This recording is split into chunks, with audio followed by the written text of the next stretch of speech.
zaragozistas, bienvenidos a un nuevo vídeo de El Zarpazo, la nueva actualidad del Real Zaragoza. Hoy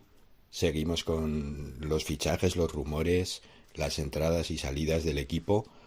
que, como ya sabemos, Mathieu Pivernès y Alex Alegría ya están en el equipo y ya podrán contar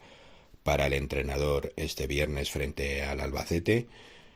Pivernès fue presentado ayer, Alegría será presentado estos días y ahora ya tocará esperar a que salgan jugadores para poder fichar alguno más, si se ficha alguno más, porque ya han traído dos y tal y como está el equipo,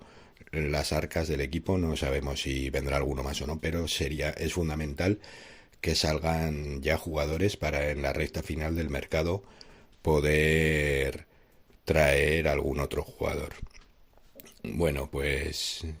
ya sabes que en el canal ya pusimos en el vídeo anterior que hicimos de rumores y fichajes que vendrían estos dos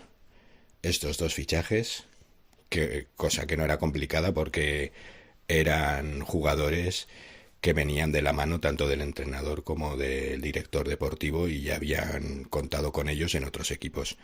y no jugaban en los equipos que están ahora, entonces era factible que vinieran, no era ser muy adivino para saber que vendrían. Por otro lado, se quiere al centrocampista del Granada nigeriano Azeed, y el Elche ha hecho una oferta por Narváez y el Granada también está interesado en Pep Chavarría.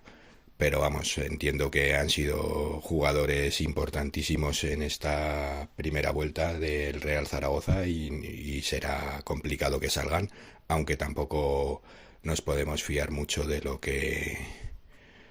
pase en el Real Zaragoza. En el Real Zaragoza todo es posible.